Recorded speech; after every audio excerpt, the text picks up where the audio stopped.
not have access to the YouTube. Damn, I got.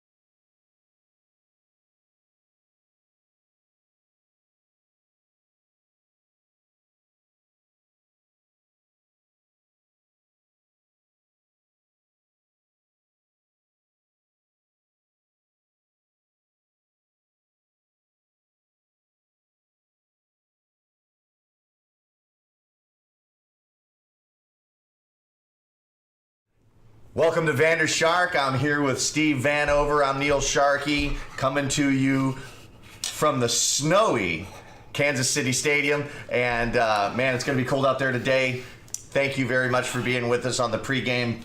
It's cold. Yeah, it's cold. He's freezing and I'm in a t-shirt. Hey, we're really glad you're with us. Barley Forge, thank you guys for everything you do. And really looking forward to some fireworks today in this matchup between the Colts and the Chiefs. Van, why don't we go right in from the top? Let us know what you think is going to happen here. Oh, well, we think pretty much the same thing that most of the people are going to happen, is that the Colts are going to win. But I tell you what, it's not that easy. It's not going to be that easy at all, because the Chiefs have a lot to bring to this party. I agree with you that they do, but at the end of the day, 75% of the money is going on to the Kansas City Chiefs. Let's look at this. The matchup predictor right now on ESPN.com, 74.9% for Kansas City, Indianapolis getting a measly 25.1%. And I really think that this is one of the most lopsided power indexes that ESPN's ever had, because they are underestimating this Colts team. I picked them to go to the Super Bowl. I think they trounced their way through Kansas City today. Let's break it down from the top. We got to talk about one guy on the defensive side of the ball. Before we do that, though, all right, be sure on YouTube, reach down and do the subscribe, notify, and then also let us know where you came down on the chart. The 71% or the 29%? Yeah, we're curious, what you all think about that. You know what we think in this regard. And yeah, let's go ahead and break it down. And there is one guy. There's one guy on the other side of the ball for the Indianapolis Colts that's really going to be the impact player today, and there he is. You guys see this? Look at his rookie stats. I mean, come on. This is regular season stats. This doesn't include their playoff game last week. 111 solo tackles for this gentleman in his rookie year. Van, has anybody ever done that before? This is rarefied air with this guy has been. Basically, you can put this guy in the top 5 rookie linebacker stats of all time. Of all time? Of all time. So, I mean, it's just his rookie year. I don't think a rookie linebacker has ever had this big of an impact or this much success. And we're talking about guys like Urlacher. The list Derek goes. Thomas. Derek Thomas. Right. I mean, you can put anybody on that list, and I don't think any of them had as good of a rookie campaign as Darius Leonard, man. It's definitely arguable, and here's why he's going to have an impact on this game. On defense, in this age of specialization, okay, are you in there to rush the passer? Are you in there to stop the run? Are you in there to be on special teams? He does it all. He does it all. And makes the calls. And you know what? It's almost amazing how magnetic he is towards the football. Almost every single play, you see number 53. He's around the ball. He's always around the ball. It's incredible. Which is amazing, because they're trying to run away from him. His instincts are incredible, especially at this young age. But let's talk about some of these other guys that you see on the screen here. All of our VanderShark fans that are with us. Look at this defense. This front 5 here is just absolutely amazing. Kenny Moore, Anthony Walker. Jabal Sheard. I mean, come on. All right, is he a Sheard thing this week? He's a Sheard thing this week. He's a Sheard thing. He's going to be playing. He's feeling better. I mean, last week it was anybody's call as to how he was going to be playing. Right. But, this week, that's not the story. This guy's ready to bring it. And on the field on game day, he is a handful. He is. But you know what? Let's talk about, instead of the specifics, let's talk about the overall teams for a moment. Okay, sure. And I want to just describe the schemes and the way that they get the job done. Right. All right, the Chiefs right now are like the Colts used to be. Andrew Luck was basically taking them down the field. You asked the defense not to suck too bad. They would win some games, make the playoffs, but they weren't really a danger to anybody because they didn't have a defense. Well, and this tail of the tape right here says it all, Van. I mean, let's look at where the rankings are in regard to the overall season.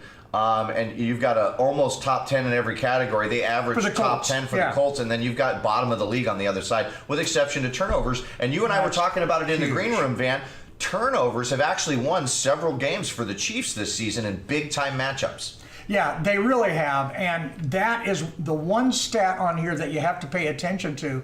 And this is how the KC Chiefs defense operates, how they become effective. Right. Turnovers. Basically, they get you to turn the ball over, and then that gives the ball to Mahomes, which is what you want. You Absolutely. want Mahomes on the field with the ball in his hands, then you've got a chance to win.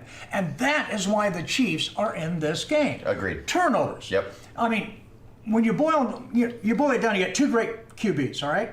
But Mahomes has to go against a really good defense. Okay. On the other side, he's not going against a great defense, but an opportunistic defense. But Andrew Luck is not as mobile, and we were talking about this as well. In Mahomes, you have almost another running back on the field.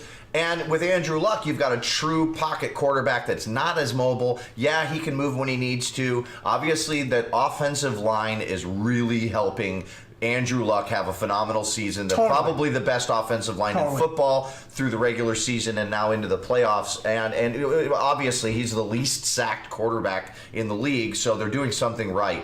At the end of the day, look at the way these two guys stack up. You have the number 1 touchdown quarterback and the number 2 touchdown quarterback this season. I mean, this is football. This is playoff football. This is how these teams got here. You take these two guys away, they don't get here. It's that simple, all right? But now that they are here, they win differently. You look at the Colts, and this is what I was talking about a moment ago.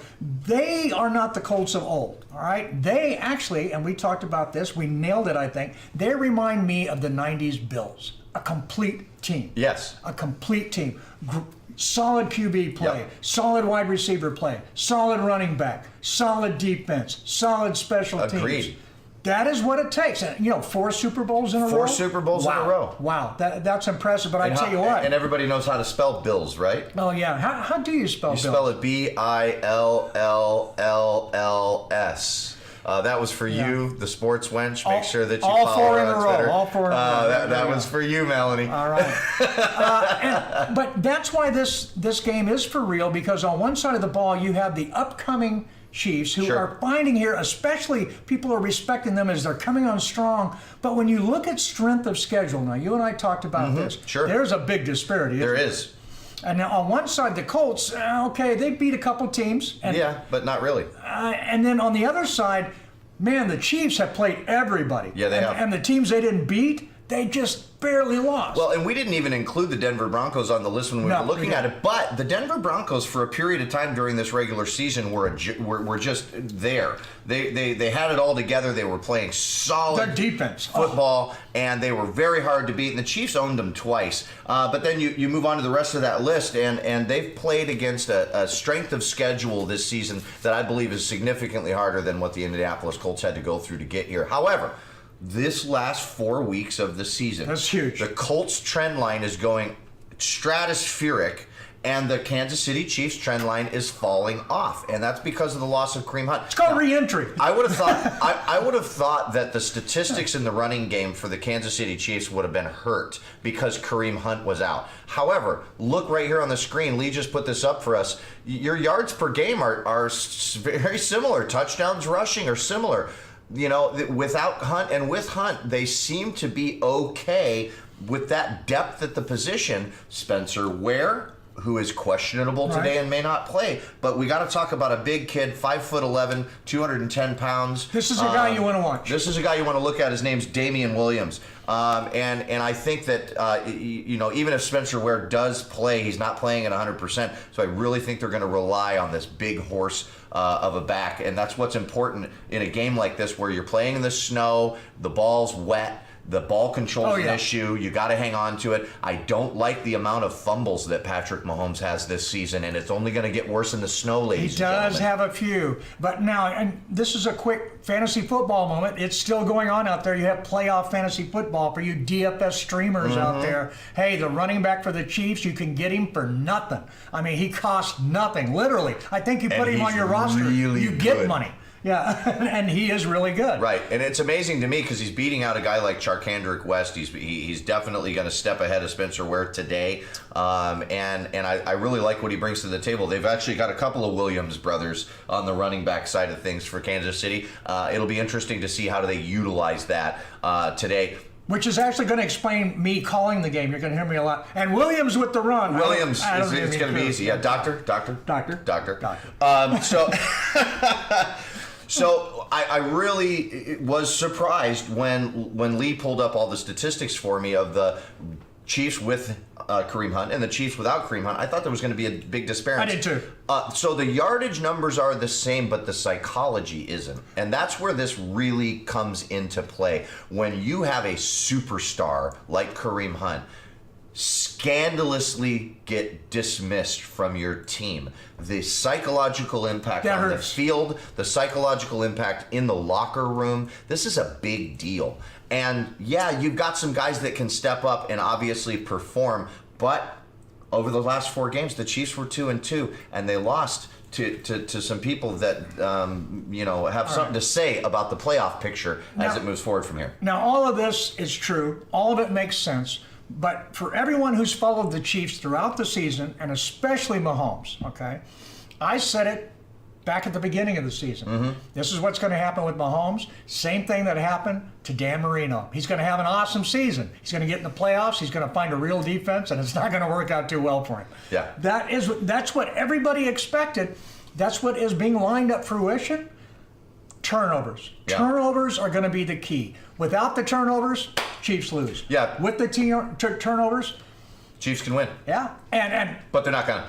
they're not going to. I'm not betting my money The on Colts are winning. The Colts are winning this game. They're going to go into Arrowhead Stadium. They're going to punch the Chiefs in the mouth. Yeah, they they're are. going to do exactly what they've been doing, even though they're significantly better than a 10-win team. And I think they belong here. When I was talking with the sports wench, and she was asking me to break down who is it that nobody's talking about that you think can go all the way to the Super Bowl, and I said the Indianapolis Colts, and she was literally stunned. She Yeah. sat there for a second and went, "What? Really?